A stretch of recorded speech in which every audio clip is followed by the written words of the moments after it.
Are you tired of quitting on yourself? You know what I mean by quitting on yourself, right? When you start something, whether it's an exercise program or a new way of eating, say, you've just found Eat to Live, the nutritarian way of eating, you believe it's the best way of eating, and you go gung-ho, and you happen to pick up a cookie off of Aunt Martha's plate and eat it, and now it's all over.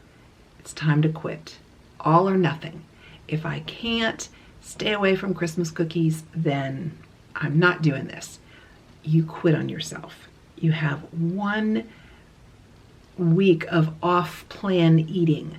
You have 1 morning of not getting up for your exercise class. I may as well quit. Are you ready to quit quitting on yourself?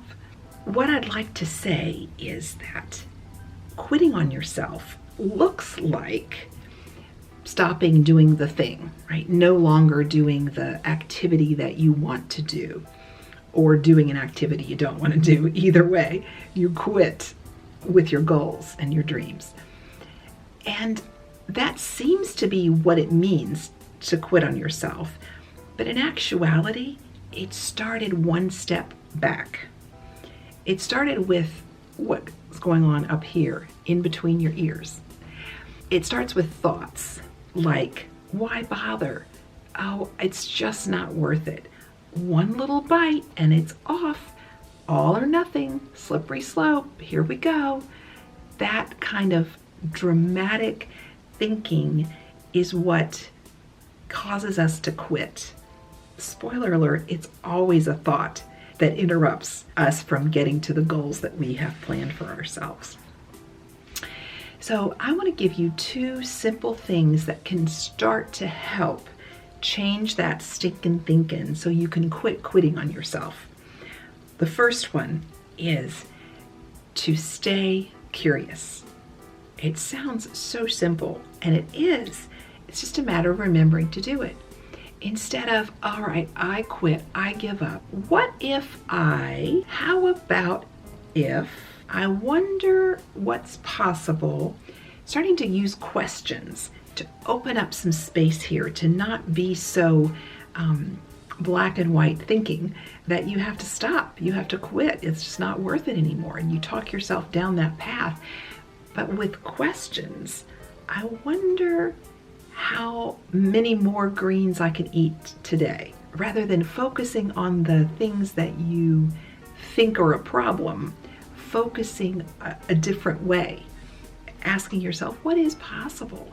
What could be going right here?